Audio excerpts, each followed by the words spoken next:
हो, एकूणच आता जे कारखानदार आहेत त्यांना आपल्या कारखान्यातील जवळपास 300 पर्यंतचे कामगार लगेच त्यांना कामावरून त्यांना काढता येणार आहेत. याविषयी त्यांना कामगार मंत्र्यांची किंवा राज्य सरकारची कुठली पण परवानगी घ्यायची गरज नसणार आहे. एकूणच हे अशा प्रकारचा जो निर्णय घेण्यात आलेला आहे कामगार श्रम संहितेत, हा कुणाच्या हितासाठी घेण्यात आलेला आहे? वास्तविक हे industrial dispute act, MRTO act सगळेच कामगार कायदे एकत्र करून 4 कोड काढलेले आहेत. 4 कामगार संहिता. त्यामध्ये काही बदल केलेले आहेत. त्यापैकी हा एक बदल आहे, ज्यामध्ये पूर्वी कंपनी इंडस्ट्री बंद करायची असेल तर 100 कामगार असायचे. 100 पर्यंत कामगार असले तर त्यांना बंद करताना ती इंडस्ट्री किंवा त्या कामगारांना कपात करायचं असेल तर शासनाची परवानगी घ्यावी लागत होती. आता ती 100चं त्यांनी 300 केलेलं आहे नवीन कोडमध्ये. त्याचप्रमाणे फिक्स टर्म एम्प्लॉयमेंट केलेली आहे. 3 वर्ष 4 वर्षाचा जॉब तुम्हाला त्या ठिकाणी परमनंट पद्धत ही आता जवळपास ह्या नवीन कोडमध्ये त्याचं अस्तित्व राहिलेलं नाही.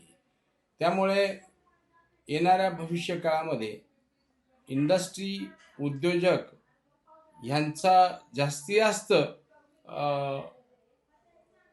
भारतामध्ये आगमन व्हावं, उद्योग वाढावेत यासाठी केलेला हा एक प्रयत्न आहे. परंतु दूरगामी हेच कायदे राहतील असंही काही सांगता येणार नाही. कारण आज उद्योगपतींचं प्रेशर आहे, कारखानदारांचं, भांडवलदारांचं प्रेशर सगळ्याच सरकारवर असतंय. त्या पद्धतीनं हे काही कायदे आता नवीन जे काही रिफॉर्म झालेले आहेत ते टिकतीलच असं काही नाही. कारण भविष्यामध्ये अनेक त्याच्यातून नवीन प्रश्न निर्माण होणार आहेत. कारण जर फिक्स टर्म एम्प्लॉयमेंट जर नसेल तर येणाऱ्या काळामध्ये कामगार हा स्वतःचा त्याच्या हातामध्ये पेमेंटची स्लिप नसणार आहे.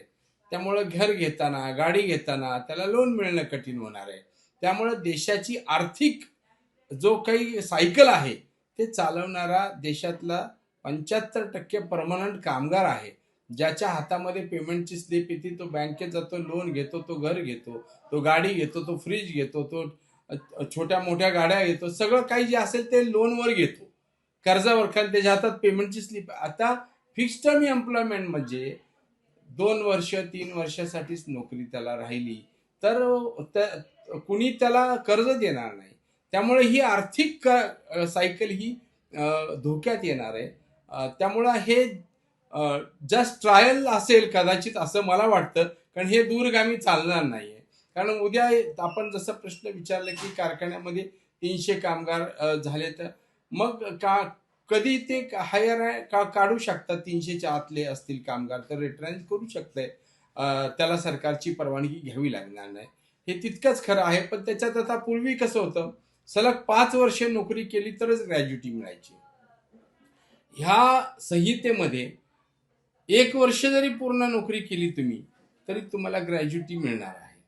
तर हा थोडासा काही बदल कमी जास्त प्रमाणात करून त्यांनी 4 संहितेमध्ये आणलेला आहे.